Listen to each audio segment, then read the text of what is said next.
Jamie, look that up for me. Jamie Noble. No, but tomorrow is going to change my life. Yeah. Because of the NBA? Yes, the NBA playoffs. So, the Knicks haven't made the Eastern Conference Finals since 1994. Yeah. I've been alive since the year 2000. I've been told my whole life the Knicks will never win anything in my lifetime. And now I am a young, spry 24-year-old man on the brink of seeing Gotham City be born if the Knicks win an NBA championship. I might cry tomorrow because we make the Eastern Conference Finals. And we're going to go up against the Pacers, who's like one of our most heated rivalries ever from the 90s. Like, it was fist fights. It was a bloodbath, you know? Yeah. And it's poetry in motion. And I can't believe this is my life. Well, I mean, this is not a basketball podcast, No, it's though. not. You can save that for your other show. Welcome back to Pod-a-Mania, guys. We're back in person. This is a weekly wrestling podcast where we talk about last week's episode of SmackDown, yesterday's episode of Raw, and anything in between. And in this case, we have 2025's Backlash. And yeah, we're happy to be back in person. We had some technical difficulties. And the only thing I ask is you guys don't look up my shorts this episode. And I know, it's so hard. It's a tough ask. Especially now that we're in 4K. Oh, yeah. We're on the new camera. We have the new audio interface where we've met industry standard. Yep. We had our little meeting the other week about getting the industry standard, and we did it. He whooped me. I beat his ass. But to get into SmackDown, because I know you guys want to talk about Backlash and what happened there. We do too. But we do have to get the meat to and potatoes. Backlash. You don't want to call SmackDown the meat and potatoes. The famine? The famine, sure. Dude, this show stinks. I did see a tweet about that where it's like, fucking Triple H is like serving up on Raw, like Cooking good matches and booking, and then like SmackDown just gets his scraps, bro. He should give SmackDown to somebody else. Let somebody else take control of SmackDown, man. Yeah, well, it opened up as a usual SmackDown does with LA Knight and a Bloodline member. So it was LA Knight and Damian Priest. They had their tag team match against Jacob Fatu and Solo Sikoa. It's hard to have a bad match between these four men, but they've been fighting for the last year and a half. Yeah, no, I think that it's an overlying thing we're going to talk about a lot, I think, through this episode of just like, okay, all of these feuds are a year long. Can we get some real resolution? Or just like something new. After the match, Drew McIntyre attacked Jacob Fatu after the match, pretty much just saying like, hey, remember me in the Fatal 4-Way? This, you're so focused on these two guys. And as we later on find out, spoiler alert, Jacob Fatu retains. It's... I don't have much to say about what happened on SmackDown, and I honestly don't have much to say about what happened on Backlash. Just because we've seen... We save it. Let's go in order like we said we would. It's hard to not want to jump to Backlash when we know the conclusion of like what we predicted and talked about for our shortest episode, but for the episode last week. Yeah. But I agree with you. It's not bad work, and that's why they're doing it. They're really waiting to move this on to what happened at Backlash, which we'll get to later. Like, I think they were kind of just like, hey, where do we go with this? Where do we go with this? And they finally found something, quote unquote, new for WWE fans, but something that has been happening on the indies forever, which is Jacob Fatu and who we will talk about later. Like, they were just, I feel like they were getting to that. Well, I think also they were going back and forth on whether or not they wanted to run Solo and Jacob. I think they will eventually at some point. I think they realized Jacob is just such a megastar, and it's just like they shouldn't kill Solo that quickly. Unless you have Solo win, but then what do you do with Solo? What do you do with if you have Jacob win? What do you do with Solo after that? And if you have Solo win, how does he win, and what does that do to Jacob?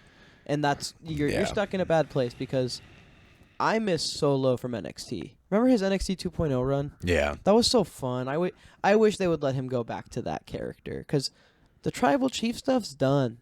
Like, and it was awesome. Yeah, it was a great storyline. It served its purpose. It gave Roman time away from TV. It gave Solo a chance to show who he is, which I think he was great as the Tribal Chief. And I hold that belief, unlike a lot of others. But I think he was awesome in that role.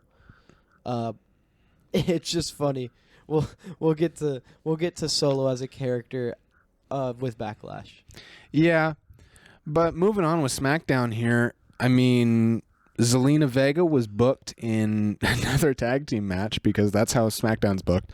Zelina Vega was set to take on the Secret Hervis of Chelsea Green and Piper Niven with a mystery partner, and it turns out it was a returning Alexa Bliss. Dude, this was one time I was shocked. And so was the guy in the crowd, the old guy that pogged. Like, I had no idea she was going to be there. Neither did I. I hadn't read a single thing about her and her status at all. I'm glad that she's kind of doing it seems like she's doing a separate thing from the Wyatt Six. Bud. Yeah. Is she? Because Charlotte comes out and goes, "You guys don't like me. You guys all hate me. Why do you hate me? I'm the GOAT. Yeah. I'm the GOAT. Shut the fuck up." Like, oh man, she's doing her job. It's like we used to talk about with The Miz. It's like we talk about with all these annoying people other than Logan Paul. Yeah, Charlotte is doing a good job of taking. Oh, they hate when I'm a bratty winner, like loser, like winning, like bad loser, poor sport. When I'm a poor sport nepo baby whiner, they hate it, and that's how I get heat. And she has taken what she's hated and turned it into something that can drive her to be the biggest heel in the women's division. Yeah. I mean, Charlotte Flair, like you said, came back and pretty much just said, if we don't want to see her anymore, we won't. And she left. She exited the ring. She was confronted by Jade Cargill, who was coming down to the ring for her match with Nia Jax, kind of setting up maybe a future feud, maybe the main event of an Evolution 2. And then Alexa Bliss says, "I need to talk to you," to Charlotte, and pulls her into the car. Interesting. And a lot of theories I've been seeing is like, Charlotte joined Wyatt the Ziggs, and I'm like, please don't do that. Charlotte's not set to join Wyatt 6. I almost read that more as Charlotte's set to make the 5-foot princess come back, or like that kind of character. But dude, whatever they do with Alexa Bliss, I'm excited. Yep. I kind of wish it was Wyatt stuff, just because it's just I love Alexa Bliss. I feel like the Wyatt stuff has fell pretty flat since it's returned. But that's because I think the injury to Bo Dallas did that, and not having Alexa Bliss there when they debuted. That was the big thing that ruined it for me, because I think if Alexa Bliss is kind of the spearhead of it, when they come back, it's better. I don't think so. I think you are going to come around to my opinion in about 3 months, and we'll all be walking with Eddie. That's what WWE stands for, actually. But like I said, Jade Cargill came out after that promo from Charlotte Flair to fight Nia Jax in a #1 contender match. Nia Jax won. Nia Jax defeated Jade Cargill, unfortunately, to become a #1 contender and fight Tiffany Stratton for her championship whenever. Why do we do this? Yeah. Going back to the entire thing of like, why are we repeating storylines? Why isn't it something new? I get it. You wanna continue Jade and Naomi, but give fucking Tiffany something fresh. This is awful. How amazing was Tiffy and Jade on, I think, SmackDown a couple weeks ago. Good. It Yeah. was awesome. They can put on a great program. Why not do that? Yeah. Why do we have to deal with another month or two of Nia Jax, Tiffany Stratton? I'm kind of over it. I'm also over, like, SmackDown having 4 tag team matches a night. Every week it's tag team match. Hey, but Fraxiom's fine. But I love Fraxiom. Fraxiom defeated. Fraxiom's the only one I'm okay with. Fraxiom defeats Street Profits in a non-title match, which is very exciting for the two NXT call-ups. I'm enjoying their run so far on SmackDown. Do I think they're set to win the championship anytime soon? I don't think so. I think maybe they'll fight for it a bit more, have that big moment at like a SummerSlam, or like, give them a WrestleMania moment if you really want to wait that long. Dude, Fraxiom has so much aura. Did you see his little cape? Yeah. His little cape thing? Dude, that was so much aura. They're so fire, man. They're so cool. I'm so happy. Axiom getting his ass kicked, Fraxiom. Or Nathan Fraser. Gotta fix my hair real quick. That's you. If I was getting my ass kicked, you'd have to fix your hair. But speaking of somebody with amazing hair, Aleister Black defeats Carmelo Hayes in their first match of probably many together. I would assume they're probably going to do a best of series there, whether or not it's an official best of or not. Get the Miz the fuck out of the storyline as quick as you can. Like I've enjoyed the way that he's been selling the Black Mass every week, and like he's purely just fodder for Aleister, but keep him away. I don't need this like Jericho-esque vortex on or near these new young guys or returning guys that you're trying to book as the future of your company. You got anything to say about? No, I think I agree with you completely. I love Carmelo Hayes, but I'm okay with him being the one to elevate Aleister Black. Yes, because I don't think Carmelo Hayes has his time. Yeah, no, this doesn't put him away at all. I think Carmelo Hayes will get a win or two throughout this. Whether it's through the Miz shenanigans getting him the wins, it's still a win over Aleister, even if it's a stolen roll-up. It's a win. Yes. And, like, Carmelo Hayes needs some wins. We talked about it. He hasn't got a lot of them, but the fans still seem to be behind him. And you don't want to lose that, I think. Yeah.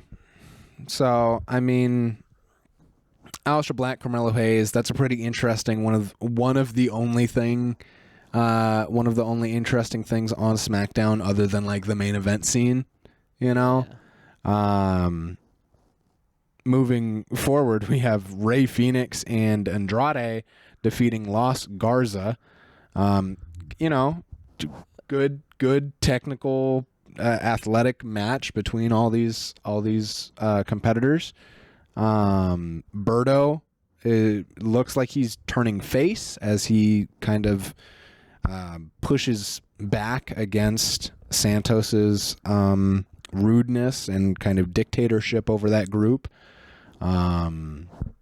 It's so funny to me how Penta connects so well with the fans, and Rey Fenix just can't because he's on SmackDown. It's literally because he's on SmackDown, and SmackDown's, oh, by the way, third tag team match of the night. Mm-hmm. He's thrown into a tag team match with a couple other Latinos, and that's what he has been digressed to. And it's like, man, when we get the Lucha Brothers, is that what you're going to do to us? Like, it scares us. Yeah. I mean, I've always thought that the Lucha Brothers are better together than they are separate. They've both proven in other companies that they are great individual stars. You're right. That is the fourth tag team match of the night. God.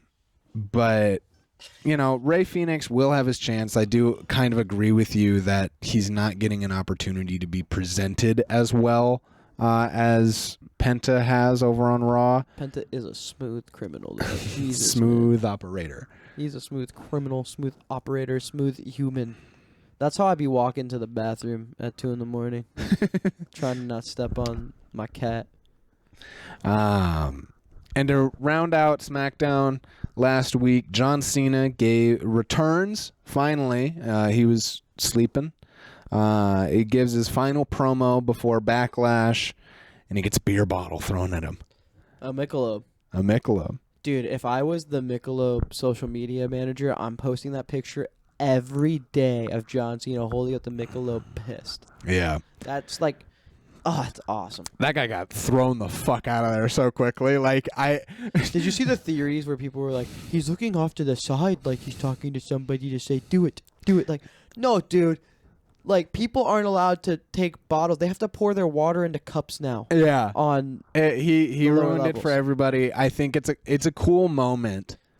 It worked out. And it worked out, but like that guy got literally shot on sight. And it was cool. Deserved.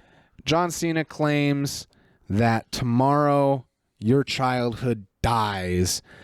That there's 31 world championships between the two competitors in that ring, and for one last time, you are going to either cheer for Randy Orton or John Cena.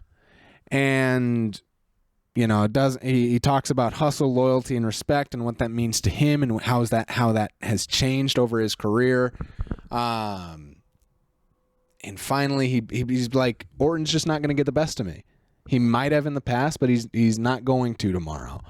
And he sends out a fake Randy Orton to attack John Cena. Cena wisely sneaks out of the RKO, hits that guy with an AA.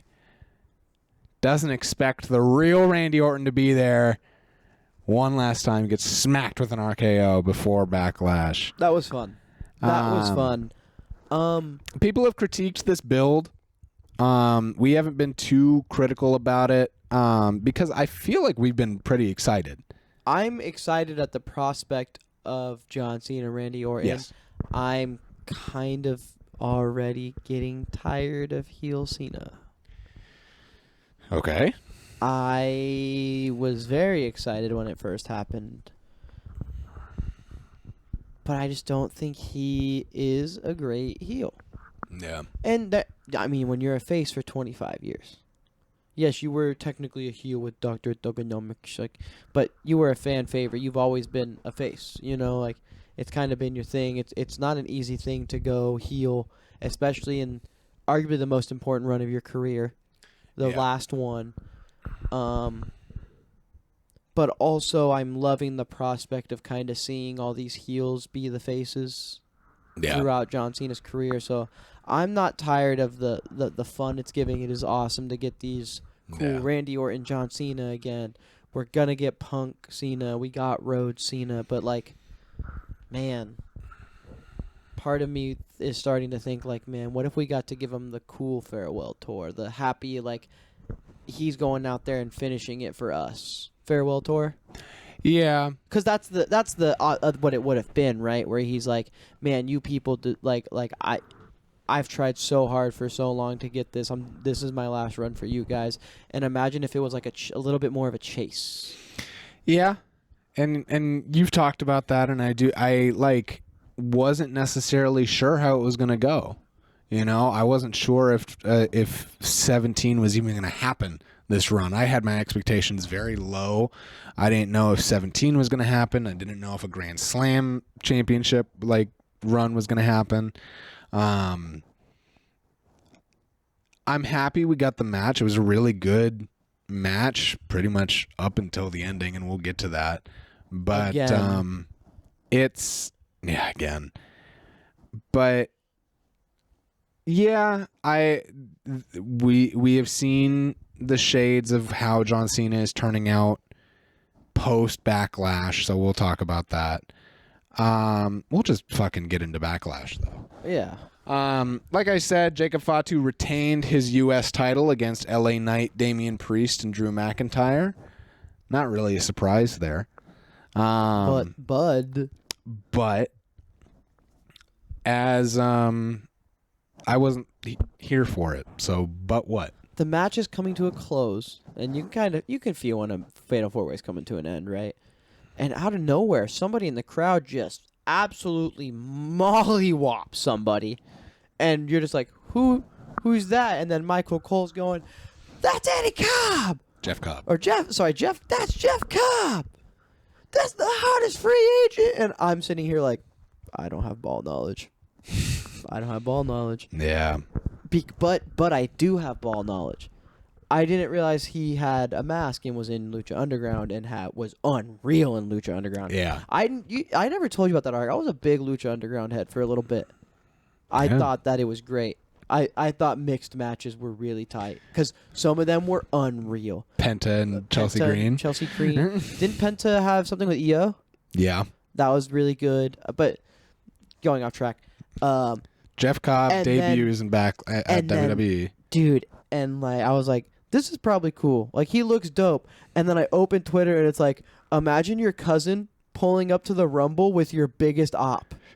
And I was like, biggest op? And I'm scrolling through, and I'm like, oh, these guys have been having war for years. They always follow each other to the next promotion and end up having something amazing.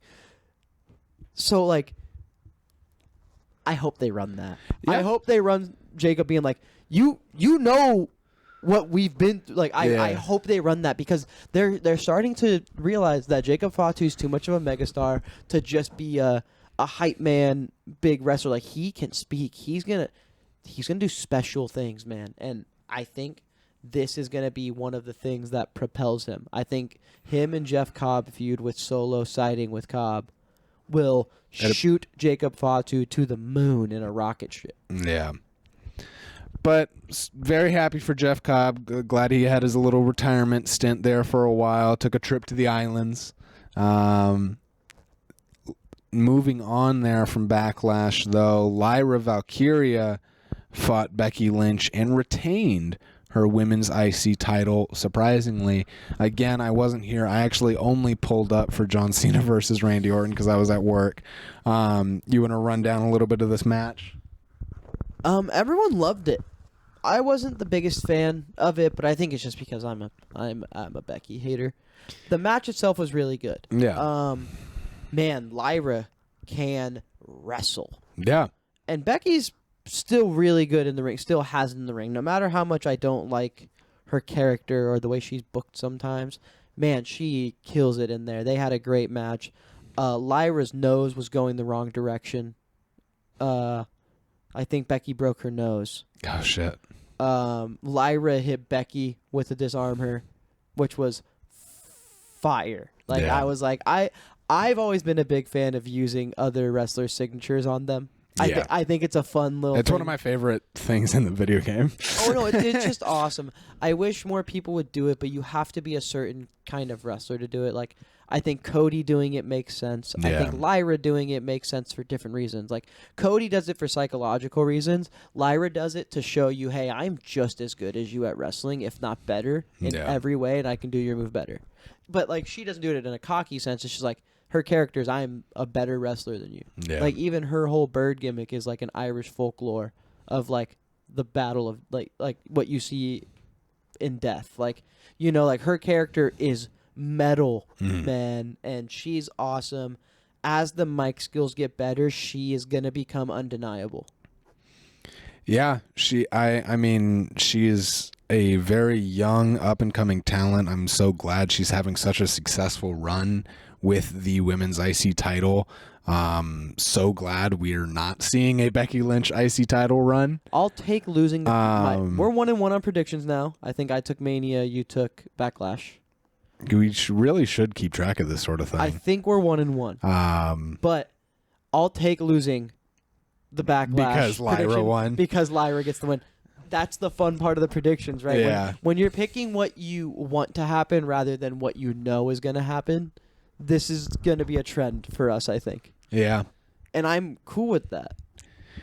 And I mean, this entire card, for the most part, like, I think it was obvious, but there was some surprises here. Like I said, Lyra retaining was a big one. I think a lot of people suspected Becky was going to pull a Becky Hogan and just book herself to win. Did you see her interview? Yeah. Where she was like, why would you compare me to the worst human in the world? Yeah. And you know what? You're not that bad, Becky. I think we just... we just have PTSD with people trying to strong arm in the business. Yeah. And it's hard not to see it with. I mean, Charlotte didn't get the win. I guess strong arming is a lot less common, but we just, we get a little nervous. Unless you're Samoan. Yeah. But Dominic Mysterio, and again, one of these instances where we did, where it could have gone either way. Dominic Mysterio retained his men's Intercontinental Championship against Penta. I don't think this could have gone to Penta. I don't think Penta could have got this one. I think you're in a next pay-per-view. You're right. Money in the Bank. You're right on that one. I think a lot of champions right now need to win their first defense. Jay needs it to solidify him. Dom needs it to solidify him. You know what I mean? Like, yeah. I think to solidify these champions, you have to give them 1 or 2 retains. And man, I hope Dom keeps this belt forever, dude. He is so funny.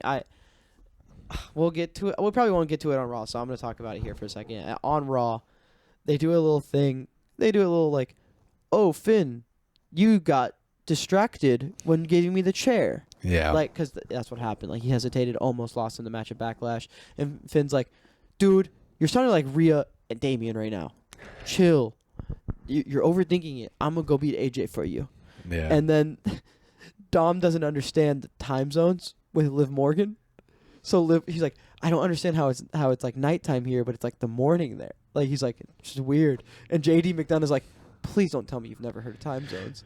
And then they grab a skull at the end of the segment. They go, Dom, so you're here, and she's here, and it like goes around like this. And Carlito's like 13-hour time difference, and it's just like, oh man, we need the Judgment Day to die, but moments like that are why I love the Judgment Day. Yeah, because they just sometimes they hit so good, but sometimes they absolutely stink it up. But when they hit, and it's like Dom is gonna be such a good babyface because he's so good at being. He's gonna be just like Eddie, man, where it's like he's gonna lie, cheat, and steal as a good guy, but we're gonna love him for it. And he's also just gonna be a little dumb, a little kid. That's his gimmick. He loves chicken tenders. His fucking pre-match meal was a PB&J. Man. He's awesome. No, I am very happy that Dominic retained here against Penta. Setting up, honestly, a longer kind of thing there with the Judgment Day and with Finn. I do like that you are hopeful that Penta may win like next pay-per-view or this like coming cycle, either at Saturday night's main event or whatever. We're not in a rush because, like we've said, Penta has established himself as a megastar. And Dominic, let Dominic have a good, decent, 6-month reign. On to a match where I'm kind of glad that I missed it. Gunther defeated Pat McAfee. Thank God. He didn't beat his ass enough. Yeah. He didn't whip his ass enough. I wanted Pat McAfee to be out on a stretcher. Yeah. But, Pat, man, every time you get in the ring, you do impress me. I can't lie. You are an athlete. I don't think this was the time or place or the person to fight. That is not what I'm saying at all. I'm not saying I'm happy this happened. I'm not saying that us being subjected to this in the backyard in a pool with lawn chairs. I don't think that this is the worst match I could have ever seen. Yeah. Sorry, I'm distracted by the helicopter. It's so loud. It's just so loud. We really should have closed the door. Yeah, but then no air. Yeah. No. As Jordan Sparks said, how are we going to breathe with no air? Feel the rain on your That's skin. not the right song. But yeah, I hate this. But Pat, you did good. You did okay. No, how do you feel about that? Well, I mean, we can get to it on Raw.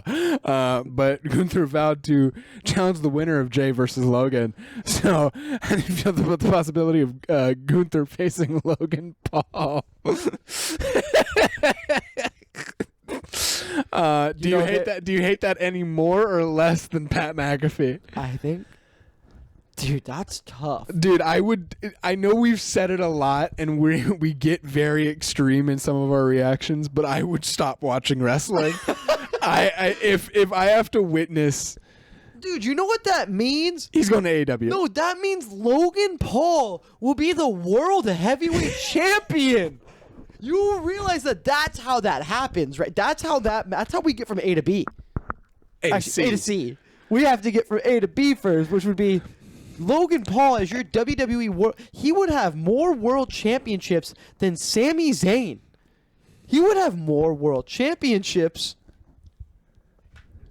Dude, there's so many fucking people. There's so many fucking people I can list. Oh my god. Hey, I don't even know where do I even begin? As Triple H once said, there's always a plan B. Just don't do it.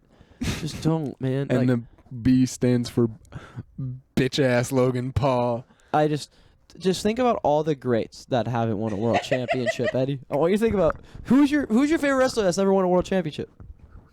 Who is it, Eddie? Try to think of one.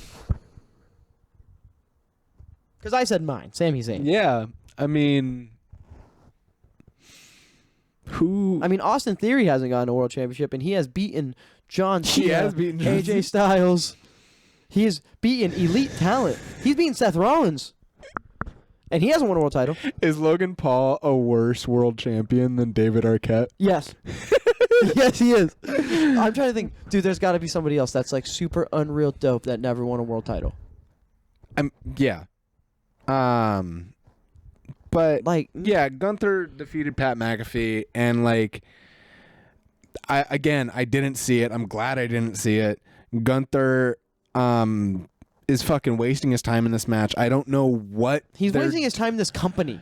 I was gonna say it must be like the end of his contract cycle or something, because Triple H does this where it's like the end of their contract year, and then they get booked very poorly and shittily. So that we can pay you less. So we can pay you less for a new contract, and they go, ooh, yeah.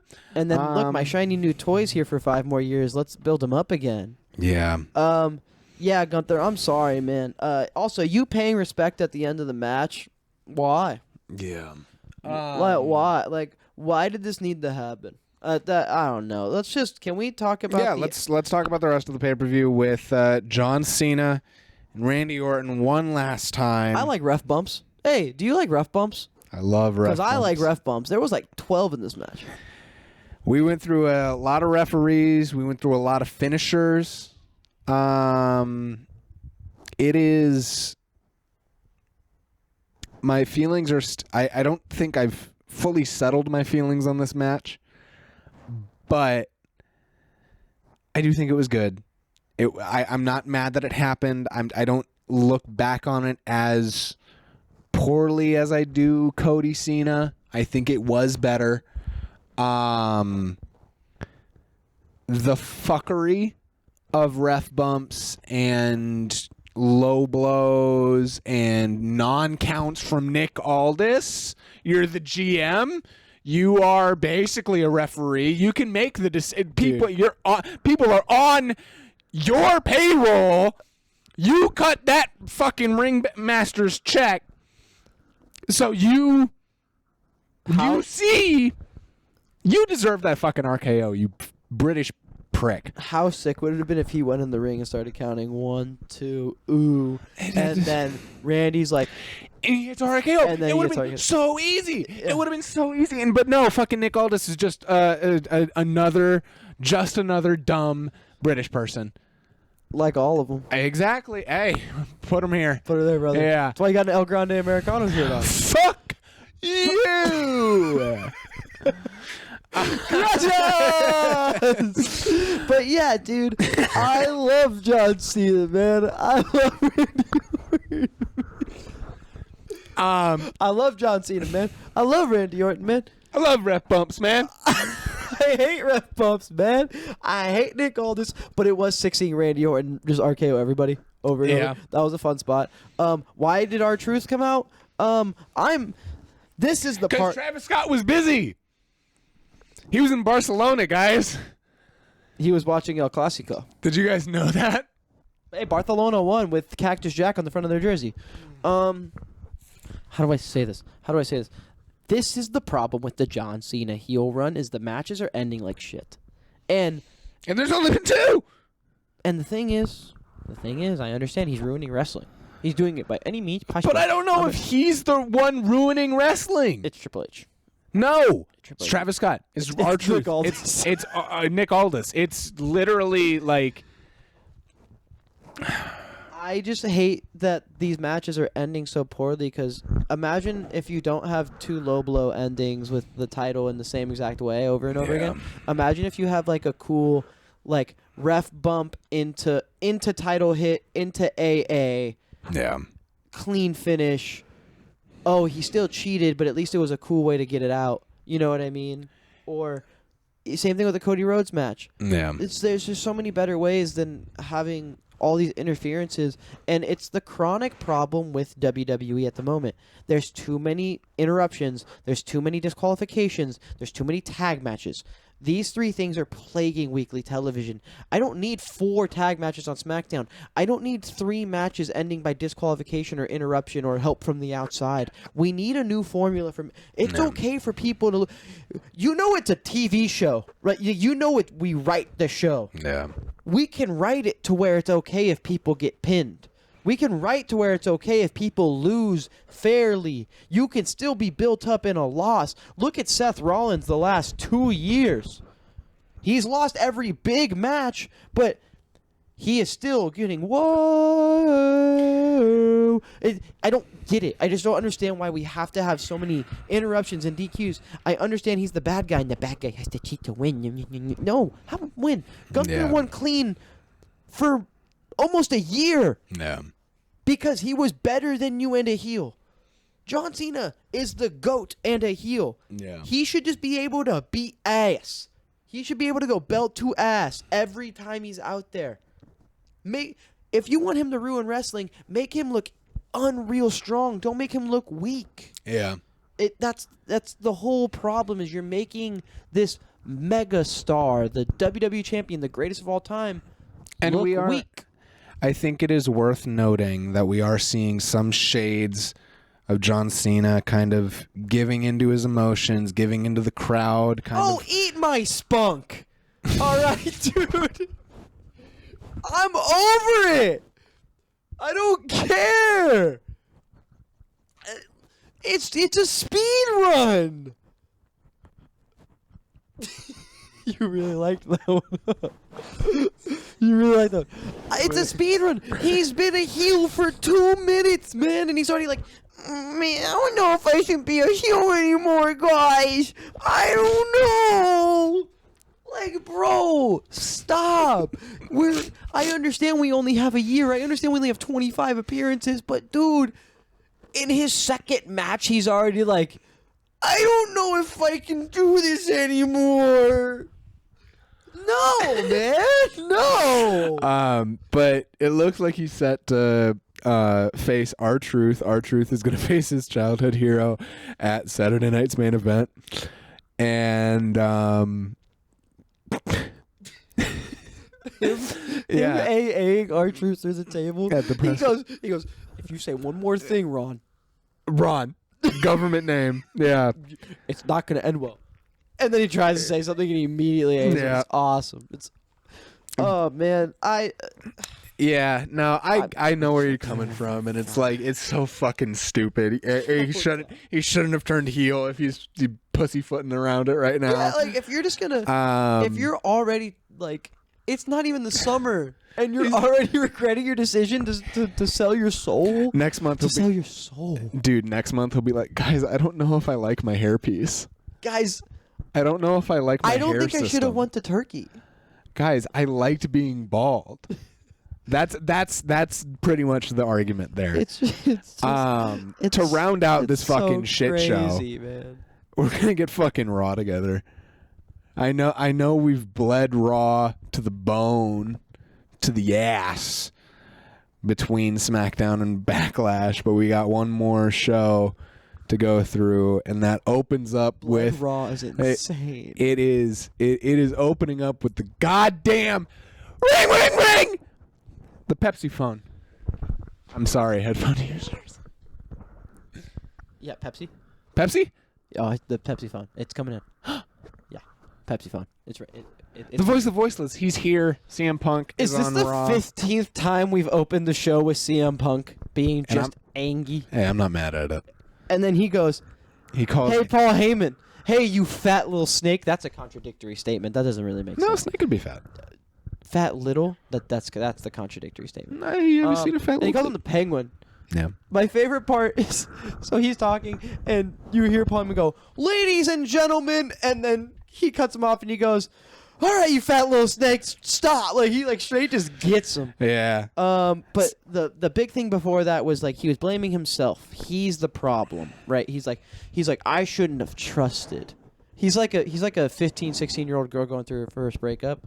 She's like, I shouldn't have trusted him again. He did this to me 12 years ago. I mean, yeah, he calls Seth just a song. He's great on the mic, man. I hate Bron Breakker in a suit. Why is he in a suit, man? He looks stupid. Oh, that's why he looks stupid? I want him to just be pissed. I want him to just look pissed and jacked and roided up. He doesn't look scary in a suit. He looks like he's going to sell me insurance. It is, yeah. And I bet he does. Hey, my name's Brian. Do you want to talk about your auto insurance? Hey, Mr. Breaker. Yeah. What an insurance. That's an insurance name. Yeah. You know what? But maybe he should go into insurance. I hate the look. I hate the suit look. That's your issue with his look? Seth Rollins not him not looking like his skin color? No, that I mean I can't control that. Yeah. My complaints on that. It's like your favorite Prime Minister of Canada, right? I'm gonna say this. That's why you re-voted for him. You're a U.S. citizen. You re-voted for Justin Trudeau. You do whatever you want, Bron Breakker, but you look stupid in a suit. I think. Why does Seth get to look so sick and dripped out, and Bron Breakker's just like, "Hey man, I'm in black suit. I'm just in black suit. I'm just here. I'm in black suit. I don't talk. I bark. That's crazy that's like your only critique of him. Bark. No, I, dude, in the nice way possible. What is my opinion on him getting a spray tan gonna do? He's way too dark, and so is Heyman. That's the only. No, I agree. They shouldn't. They shouldn't. It looks silly compared to literally everybody else in the ring with them. They hung out way too long in the. And they look like studio. SpongeBob and Patrick in the one episode. No, I'm with you on that. It's bad. But here's the thing. I hate just the look of Bron Breakker since he joined Seth. It's like Seth gets to look dripped out. He's got to switch it up. He can't look like a badass necessarily if he's. But his whole thing is. He saved the badass look for when he's in the ring. This is Bron Breakker. Look jacked. That is Bron Breakker as a character. Yeah. He doesn't look jacked in a suit. Dude, if you're gonna do this, no blazer, rolled up sleeves. Make him look huge. Yeah. He doesn't look intimidating when he's over there snarling like a dog with a suit on. It made sense when he was in a singlet, looking yoked. Yeah. But when he's in a suit and he's covered up and he's just. It looks like Snitsky. But Jey Uso and Sami Zayn come out to help CM Punk as he is confronting Seth Rollins, Bron Breakker, and Paul Heyman. And it overall just... So who's going to be the third man? Yeah. Because you said there wasn't going to be a third man. I remember... the reason I'm doing this is because this is the... Hey, the mic's coming down from the ceiling. I was right. They're going to have to add a third man if they keep doing this Jey Uso thing. And you were like, you're not even going to add a third man. So, first of all... I don't know if they need to add... I didn't know if they needed... For a tag match, they're going to have to. Well, okay. Right now, the tag match for Saturday Night Main Event is CM Punk and Sami Zayn going up against Seth and Bron. Yes, but they're setting it up for a six-man. More than likely. Jey Uso will get involved. And if he doesn't, a third man will get involved, meaning that Jey Uso will need to. So third man. Here's the problem. You waited too long for it to be somebody of the caliber of Theory and Hayes. Yeah. You have waited too long now. Because now that you've made us wait in anticipation like this, it has to be a big name. Because if you drop Carmelo Hayes in there right away, if you drop who I just said before, if you Like Theory. If you drop Theory in there right away, it's like cool. You can run it as Heyman thinks these two guys, Breaker and Theory, are the next big thing, or Theory and Hayes are the next big thing, right? You can't do that anymore. Yeah. Because you need firepower, because Jey Uso is the world champion. To equalize Jey Uso, you need a superstar. Who is going to be the third person in this group now? You have waited way too long. It has to be someone unreal and elite and dope. Who are you going to do that? It can't just be a mid-carder. No, I know. My immediate thought or guess would be like a Karrion Kross. That's an easy go-to. Dude, that'd be sick. I just don't know whose contract would be up. Why was he not on TV this week? Yeah. He has sold the most shirts by a long shot. Hey, he was on Main Event, though. I hate it here. But yeah, he was on Main Event. Cool. Yeah, who do you think is going to be a third man? Do you have any guesses? Since you want to make your guess weeks and weeks ago. Well, my guess is completely blown out of the water. Like I said, what's your new one? They waited too long for it to be someone up and coming. I think, unless you go Obafemi, if you want to go development. No, that would be good. Yeah, you go Obafemi because genuinely, you can dig into that bag of NXT superstars like Trick Williams and Obafemi. I think Trick is too similar to Seth in the build wise. Like, yeah. I think if you want to go, and he's too similar to Bron color wise. If you want to go jacked, like if you want to go like, hey, we need firepower. Imagine if they go grab Obafemi. Yeah. I don't think that's who it's going to be, but I think that's the caliber of person. Like, Obafemi's the NXT champion. We all know in the next 5 to 10, he's going to be an unreal elite talent for the WWE. Yeah. Right? I think you get somebody of that caliber. I want it to be Obafemi now that I've said it out loud. I think that's a dope pick. I think it fits super well. And I think it's somebody unexpected where, like, people won't be like, ugh, they're just grabbing out of the mid-card. But it's also like, oh, my God, this is the next stable. You know? Yeah. I think also, too, they need some chemistry as well. Yeah. And, like, Karrion Kross is a good addition in that department. Is that your pick? I think so. Okay. If I got to pick somebody that I can for sure choose, probably Karrion Kross. If they're not doing anything with him this week, why? I mean, keep him off TV, save for the pay-per-view. Makes sense. If not, doesn't make any sense. I just don't think it fits his character to join that group because he's the savior. The predictor. He's the predictor and savior of wrestling. Yeah. But here's the thing: you already have Paul Heyman as a manager. You can't also have his hot wife. You can't have five people and two managers. You can't have two baddies on the same team. You can't. It's not fair. They'll fight. And like they'll want to share wardrobe, and it's just they'll want to share Karrion, and Karrion can't be shared. It's just, yeah. He only loves his hot wife. Moving on with Raw, Penta, the smooth operator, defeats Chad Gable. Penta's been here for 3 months and he's fought 4 people. Hell yeah. He fought Ludwig, Chad Gable 2 Electric Boogaloo. And Dominic. And JD McDonough. So like 5 people. I can count on my hand how many people Penta fought since he joined up. Yeah, it's been it's been great. He's been awesome. It's been good. But fuck. Like we've compared his booking to Rey Fenix. He's really good at his job. He looks like an absolute superstar out there. Reading online that they're possibly setting up Penta versus El Grande Americano in a mask versus mask match for SummerSlam. And I just got to say, no! Yes. This shit is awful. But why are you wearing his shirt? Fuck off. Gaza! Eat my spunk. Here's the thing. Why not? They put on good matches together. You have to wrap it up. You have to wrap it up. It should have wrapped up. It should have wrapped up. Okay. It shouldn't have existed. Okay. It should have wrapped up. No, don't say it shouldn't have existed. It was fun. You hate fun. You don't like smiles and fun and laughter. You just love that the TKO logo got fucking changed to be more right-leaning, huh? No. You love it, huh? No. I love me some El Grande Americano. It's fun. You hate fun, dude. No, this isn't fun. It should be over. It should have ended. It's fucking. It's disrespectful, is what it is. Oh, okay.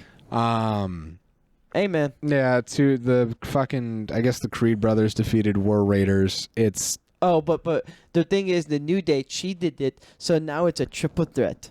Since the New Day cheated it, so the Creed brothers would get the win, it is now a triple threat match.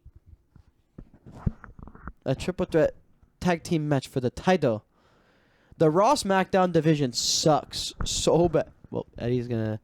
Well, Eddie. You are my sunshine, my only sunshine. Yeah, I don't care.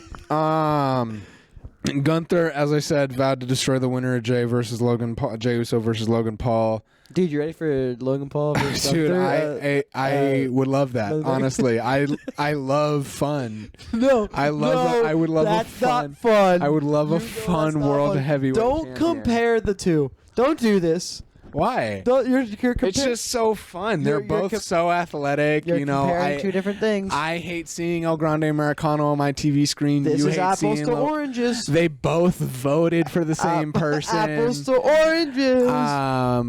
Apples it's to fucking oranges. Who cares? Becky vows that she's not done after the Lyra loss. You know, she's the man. I'm the man. I was a world champ. I'm the man. I broke Lyra's nose. That's why she's in the hospital. I'm the man. I'm the man. Yeah. That's what I heard. It's yeah. This week in wrestling sucked. Yeah. Yeah. There's no better way to say it, dude. Backlash. At the end of Backlash, I was like, that's it. Yeah. At the end of Raw, I'm like, damn, man. I love Io, Rhea. I love Roxanne and Julia. That was fun. Why are we ending the show on this? This is a house show match. Am I wrong? Yeah. This is we wrapped up. And then Rhea's like looking at the belt. We wrapped up Raw. Hold it. You're Io, and Rhea's like, my precious, my precious. I hate it. Yeah. I can't handle just seeing the same thing on television every week. Tell a new story. Yeah. Tell a new story. Everybody came back to WWE when CM Punk and Cody Rhodes came back. Yeah. Because all the new cool stories you could tell. And in 2 to 4 years' time, respectively, for both of them, CM Punk has been telling the same story with Seth the whole time. Cody Rhodes took 2.5 years with the Roman Reigns storyline. Yeah. Penta has fought the same 5 people. You have finally Io, Rhea, and get Liv. to get to what you want to complain about properly. Wrapping up Raw, Io Sky and Rhea Ripley teamed up against Roxanne Perez and the debuting Julia in a tag team match. It is a good physical match between the 4 wrestlers. It is not a bad match by any means. It is interesting what we're seeing with Roxanne and Julia. It is nothing new from what we've seen on NXT, but I get it. We can pick another loss in the Roxanne box too. That too. So I mean, Julia and Roxanne is new to the main roster audience, but what is not new and something we've seen a dozen times at least, Rhea wants another title shot. Looks like. It's going to be Rhea Ripley versus Io Sky at some point, probably for that title. Is Rhea turning into the big dog? I don't know. I don't think that's it. I just think I'm tired of seeing the same match. Yeah. Every pay-per-view, every week. Tell a new story. I'm tired of hearing How many the times same. do I got to see Io Rhea? I'm tired of hearing the same promo. And mommy's always on top. And it's like. It's same thing with John Cena. Hustle, loyalty, respect. This is why Randy doesn't have those things. This is why Cody doesn't have those things. Dog, you said the same promo for them. Are we going to do this every time? So now we're going to get CM Punk. Hustle, you hustled your way out of the company. Loyalty, you haven't stayed at a company since you left the dub for a while. Oh, respect, you have no respect for the business. You're just here because you wanted to main event. to a T. I just wrote that for John. You claimed you were going to leave with the championship. I'll leave with the championship. I'm going to DM your Twitter mutual John Cena and give him that promo idea because I guarantee that's what he's going to use anyways. Just trying to help him out. Yeah. I'm so tired of it. I'm so tired. I'm the man. I'm the man. And then Seth. The only people with original promos every week is Seth and Paul Heyman because they're the goats. And CM Punk does a very good job of mixing it up. He does say the same thing, but he says it in a different way every week, and that's fine. But I'm so tired of seeing the same thing. I'm looking at the notes, and there isn't an original thing other than Fraxiom. Fraxiom's the only original thing on the card for the last 3 events that we've watched. And even then, like, Fraxiom's only new because they just debuted. Exactly, man. So it... I guess Berto turning face. I'm sorry, Berto. You are a fine wrestler. Who cares? Yeah, I think we've, like, kind of realized the issue of having unfortunately the issue of having a weekly wrestling podcast is no, it's not a weekly wrestling podcast because it is a weekly wrestling podcast. That's the whole tagline of our show. No, but I'm not talking about that's the problem. The problem is weekly wrestling is the problem because they're not putting on anything new. You can do weekly wrestling well. They did it for the last... Weekly wrestling went downhill when we started our weekly wrestling podcast is the fucking problem. Which is funny because we started it on the road to WrestleMania. Yeah, and that says everything wrong with how the last 12 weeks... 12 weeks, yeah. 14-ish weeks. 12 episodes, yeah. 14 weeks since we started the show, probably. Yeah. We have been doing the show for 14 weeks, and weekly television has been good for like 4. Well, it can't be oops all bangers. It's not going to be 52 weeks in a row of good SmackDown. Can we get 52? A 50% hit rate? Because right now we're well below 50%. Yeah, well, the year's not over. We're already 5 months in. Hey, the second half of 2025 is going to be real good, buddy. You just got to strap in. We have to hope. Have you been living under a rock? WWE's on fire right now. And that's going to be the episode. I'm going to call it there. If you guys enjoyed this podcast, Pod-a-Mania, you can go ahead and subscribe. Hit that bell. Hit that subscribe notification. Also, before we go, rest in peace, Sabu. Rest in peace, Sabu. Genocidal, suicidal maniac. And do you have a favorite Sabu match? Favorite Sabu match? I saw a lot of moments of like John Cena and him. Can't think of one right off dome. I do like looking back on like ECW and stuff. I've seen a couple Sabu Tommy Dreamer clips. Yeah. I've seen a couple Sabu RVD clips. Yeah. Him and RVD and unreal, man. Bill Alfonso, one of the greatest trio pairings. Do you have a Sabu match that's your favorite? Probably not a specific match, but I think the work with Tommy Dreamer and RVD is like the two. When I see those clips come up, I will sit and watch the compilation. Yeah. It's just he did things that a human shouldn't do. Yeah. Like there's no better way to put it. Yeah, and leave us your favorite Sabu memory or match down in the comments below. Please hit that subscribe button. Follow the show at Pod-a-Mania Pod. Follow our personal Twitters, and we will see you next week. Bye-bye.